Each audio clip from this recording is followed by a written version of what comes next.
Mutuze tubirawe bitambula mukyala we naye yaggalibwa mukyala we kekali akamasu yali preje bakwatirako Sipapa abantu eyo kyetwalowooza nti kyalinga kya kusaaga ne saawa zino bakyali mu kooti tujjukira bulungi nnyo ba lawyers aba Elgon advocates abali musango gwa Sipapa basuulawo emirimu ne bagamba nti netujja kusobola. First of all, Sipapa ngambu talina sente zali ziyamba baloya kulaba nga banoonyereza ku musango gwe era ne basuulawo. So onako olweggulo so babaddawo nga tewali kigenda maaso.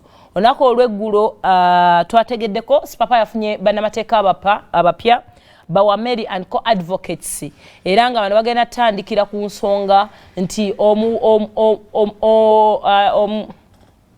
client waabwe yakwatibwa n'amala ennaku 3 mu kkomera ly'Ekireka nga tannabatwalibwa tannaappearinga mu kooti tewali kigenda mu maaso ng'ali awo n'ensonga endala gye bagamba gye bagenda okuba nga boogerako gye bagenda osooka okukwatako y'ey'okubeera nti mukyala we Shamira yakwatibwa n'aggalibwa ate nga yali breastfeeding mother yali maama ng'ayonsa n'ateerebwa mu custody okumala wiiki nnamba nga tannabalaba nga tanabagenda mu kooti. Tukimanyi muntu alina okumala ssaawa 24 okubeera nga appearinze mu kooti naye bano kyatwala ebbanga ddene nnyo.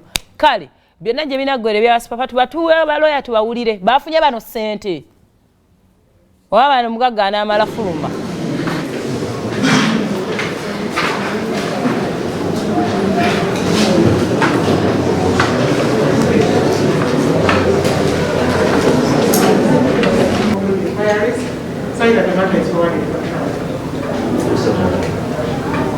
So we're going to give it a long adjournment so that by the time we come, we have feedback from the side of the prosecution on what is the statement.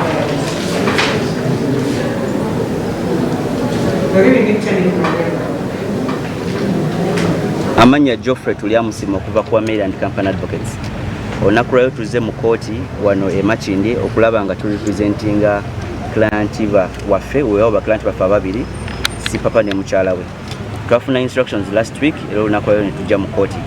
Emisango gimuggulibwako giwerako ng'etaano weewaawo wakati w'ena n'etaano naye we tuze olunaku lwayo ne tutegeeza kooti nti guno mulundi gwakusatu okulaba nga fayiro eno ejja. Kitegeeza webanga gavumenti erina obujulizi balina obulina okuba nga obujulizi bukoze ki bufulumye. Naye kyennaku ennyo obujulizi bunnabeera kooti nebawo olunaku olusembayo okulaba nga bajja banyonyola kooti lwaki investigations obujulizi balina okuleeta bulina okuba nga buwedde. Ekyokubiri kyenreizinze mu kooti kibadde kikwatagana eddembe lyabwe ery'obuntu. Tujjukire we baabakwata naddala omukyala baamuteeka mu kaguli ka poliisi okumala wiiki nnamba ate ng'alina omwana w'emyezi 3 weewaawo yali tanaweza myezi 6. Olwo tegeeza kooti dati eddembe lyabwe ery'obuntu baalirinyirira olwo tulina okukola buli kimu ekisoboka okulaba nti guno omusango guggyibwawo ku lw'ensonga. Sipapa ye baamukwata baamusuzamu okumala ebiro ebisuka mu 3 omukyala baamukwata okumala ebiro ebisuka mu 7. Kati ebyo byonna tugutegeeza omulamuzi mbu tugenda kubitegeka bwe tumala obitegeka application nga tumaze ogikola tujja gireetamu eno kooti oba kooti yonna okulaba nga babayimbula mbagirawo. Obukosi biri bigambo bya munnamateeka ekisooka baba batusomesa amateeka ebizira ekintu ekisinga obukulu baba batugamba gye tuyita confidentiality or principle of confidentiality nti ebadde wakati wo ne client ebisigala byamu babiri si bya mawulire. Kati ku nsonga z'okumpa oba bampadde ssente oba tebampadde ssente gyoli wakati wange ne client wange naye era tukitegeere nti Sipapa ne mukyala we nti ekisinga obukulu kwene essaawa si ssente naye beetaaga eddembe lyabwe ery'obuntu nga teriddamu kulinyizibwa.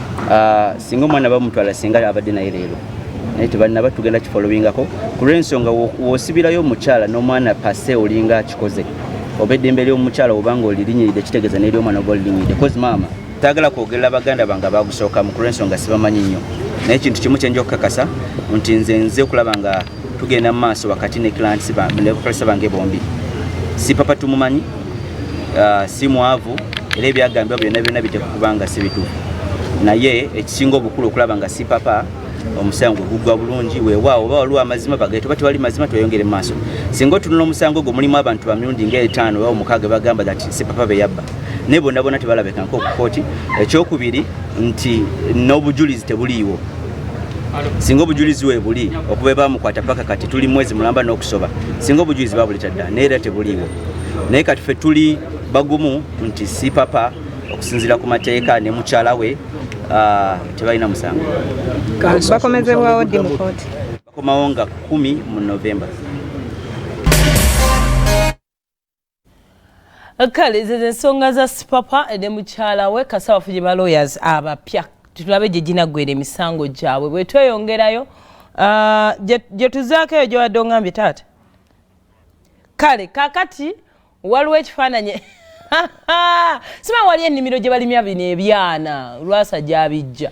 Kale waliwo ekifaananyi kitrendinga ku social media tetulina bukakafu naye omukulu tumulaba